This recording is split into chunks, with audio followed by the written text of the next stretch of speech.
तो ये इंस्क्रिप्शंस बच्चों ये क्या है, ऑथेंटिक सोर्सेस, यानी पूरे सबूत के साथ, पूरे दलील के साथ ये सोर्स है जो कि अशोका की जिंदगी पर लिखे हुए हैं।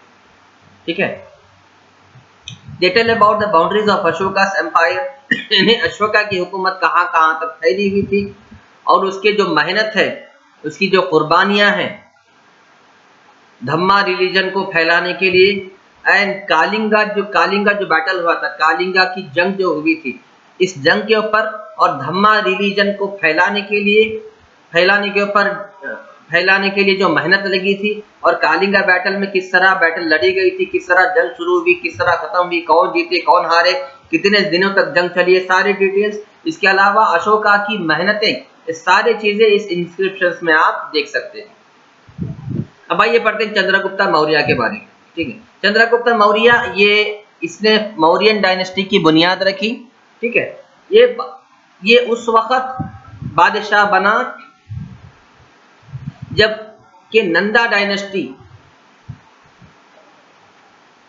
का के आखिरी बादशाह जब मर गया। नंदा डायनेस्टी छोटी मोटी हुकूमत थी। ठीक है, नंदा डायनेस्टी का जब आखिरी बादशाह मर गया, तो उसके बाद कौटिल्य की टीचिंग्स के वजह से, कौटिल्य की तरबियत के बुनियाद पर, कौटिल्य की एजुकेशन के बेसिस पर चंद्रगुप्ता मौर्य ने 20 साल की उम्र में अपनी हुकूमत शुरू कर दिया।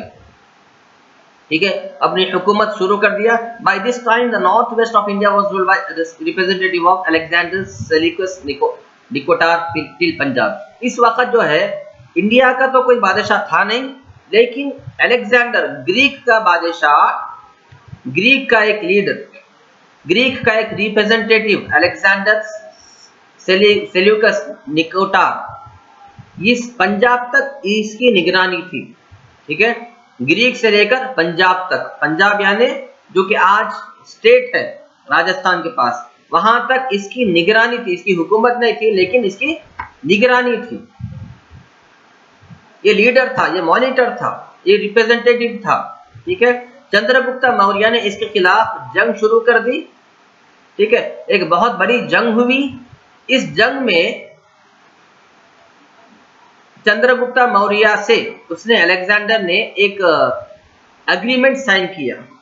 ठीक है, एक एग्रीमेंट साइन किया। एग्रीमेंट यानी, अब जैसे कि फॉर एग्जांपल हम डेली जो है गेम्स खेलते हैं।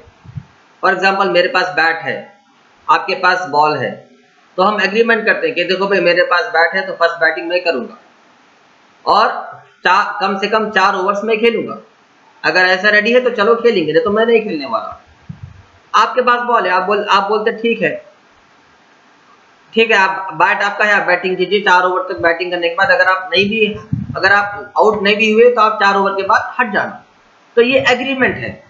ठीक है, आपके और मेरे दरमियान, बॉलर और बैटर के दरमियान, बैट्समैन के दरमियान। इसी तरह चंद्रगुप्ता मौर्य के बीच में और अलेक्जेंडर के बीच में एग्रीमेंट हुआ। ठीक है, एग्रीमेंट क्या था कि चंद्रगुप्ता मौर्य ने कहा कि अगर तुम जंग को रोकना चाहते हो, जंग खत्म करना चाहते हो, तो जितने 4 जमीन के 4 पोर्शंस पर तुम्हारी लीडरशिप है वो मुझे दे दो। ठीक है, अफगानिस्तान, बलूचिस्तान, ये सारे जमीन पर, आज जहां पर अफगानिस्तान है, जहां पर बलूचिस्तान है, ये सारी जमीन पर अलेक्जेंडर की लीडरशिप थी, यानी लीडर था उतनी जमीन का वो। तो चंद्रगुप्ता मौर्य ने कहा कि ठीक है, जितने जमीन के आप लीडर हैं वो मुझे वापस कर दो, वो मुझे दे दो जमीन। ठीक है, वो जमीन को मुझे दे दो। ये कहने पर अलेक्जेंडर मान गया और 4 टेरिटरीज, जिसमें अफगानिस्तान भी है, बलूचिस्तान भी है, चंद्रगुप्ता मौर्य को दे दिया। उसके बाद ये एग्रीमेंट होने के बाद भी एक और डिमांड चंद्रगुप्ता मौर्य ने क्या रखा कि अगर तुम इतना एग्रीमेंट, इतना सब कुछ देने के बाद भी तुम अपनी बेटी से मेरी शादी करवाओ। किसने कहा? चंद्रगुप्ता मौर्य ने कहा। तो चंद्रगुप्ता मौर्य ने अलेक्जेंडर सेल्यूकस निकोटार की बेटी से शादी की।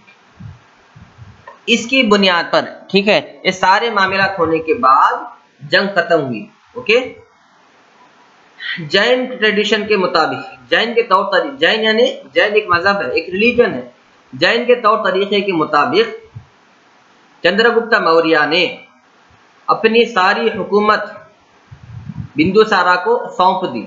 ठीक है, अब चंद्रगुप्त मौर्य बादशाह बना, बादशाह बन के रहा, शादी भी किया, उसका एक बेटा हुआ जिसका नाम है बिंदुसारा। एक्चुअली उसके दो बेटे हुए, चंद्रगुप्त मौर्य को दो बेटे हुए, लेकिन उसका एक बेटा बहुत जल्दी मर गया, बड़ा नहीं हुआ, छोटी उम्र में मर गया, बच गया बिंदुसारा। तो चंद्रगुप्त मौर्य ने अपनी सारी हुकूमत बिंदुसारा को सौंप दी। ठीक है, और सौंपने के बाद जैन रिलीजन को उसने एक्सेप्ट किया। किसने? चंद्रगुप्त मौर्य ने जैन रिलीजन, जैनिज्म को एक्सेप्ट किया, जो कि इसकी जिंदगी के आखिरी दिनों में इसने जैनिज्म रिलीजन को एक्सेप्ट करने के बाद जैनिज्म रिलीजन को फैलाने के लिए और भक्ति करने के लिए, तपस्या करने के लिए वो श्रावण बेलगोला चले गया, जो कि कर्नाटका में है। किसके साथ? जैनिज्म के मजहब के पुजारियों के साथ। ठीक है, जैनिज्म मजहब के पुजारियों के साथ, पंडितों के साथ ये अपनी सारी हुकूमत को बेटे के हवाले सौंप दिया, बेटे को दे दिया। देने के बाद जैनिज्म मजहब के पंडितों के साथ ये श्रावण बेलगोला, जो कि कर्नाटका में है, वो यहाँ पे आया। आके सल्लेखना व्राथा, जो कि एक मेथड है, वो मेथड को फॉलो करते हुए उसी हालत में मर गया। सल्लेखना व्राथा मतलब सारे ख्वाहिशों को मार देना, दिन में उपवास रखना, दिन में सारा दिन तपस्या करना, सिर्फ पानी पीना, सिर्फ पत्ते, झाड़ के पत्ते वगैरह खाना, सिर्फ फ्रूट्स वगैरह खाना, कोई चीज ज्यादा नहीं खाना, सिर्फ थोड़े लिमिटेड चीज़ें खाना, भूख लगी तो खाना, नहीं तो नहीं खाना, और कपड़े बहुत लिमिटेड पहनना, और कहीं जाना नहीं, किसी से मिलना नहीं, कहीं और कुछ काम करना नहीं, बस सिर्फ दिन रात भक्ति, दिन रात तपस्या, इसको सल्लेखना कहते हैं। इसी हालत में वो मर गया। कौन? चंद्रगुप्त मौर्य। उसके बाद बिंदुसारा बादशाह बना। बिंदुसारा बादशाह बनने के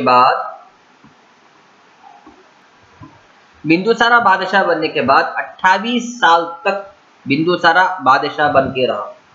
ठीक है, बिंदुसारा 28 साल तक बादशाह बना। बिंदुसारा को कुल मिला के पूरे 101 लड़के थे।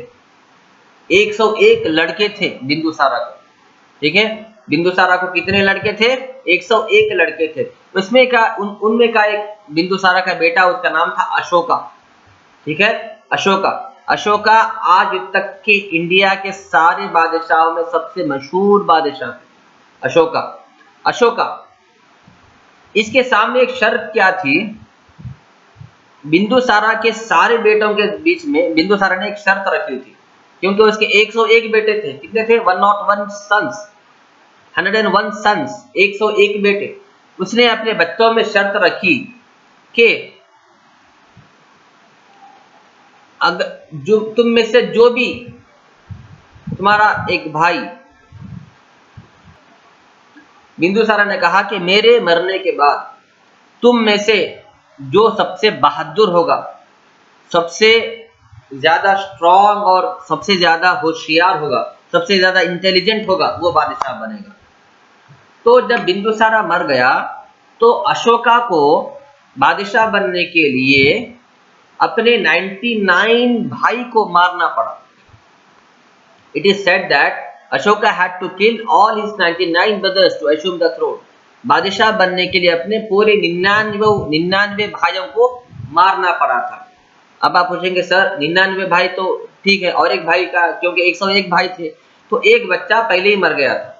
ठीक है, एक बच्चा पहले वो दुनिया से चला गया था। अब थे 900 बच्चे, तो उसमें से 99 भाइयों को अशोका मार कर बादशाह की कुर्सी पे बैठा। ठीक है, उतना स्ट्रांग था वो, उतना स्ट्रांग था। और सारे 99 बादशाहों को मारने के लिए अशोका को 4 साल लग गए। 4 साल लग गए। ठीक है, it is assumed that he ascended throne in year 269 BC. He waged a war against Kalinga 8 years later. Ashoka ने उसके बाद कालिंगा के ऊपर हमला किया। कालिंगा के और अशोका के बीच में जंग हुई। ठीक है, कालिंगा जो कि तमिलनाडु तेलंगाना के पास आता है,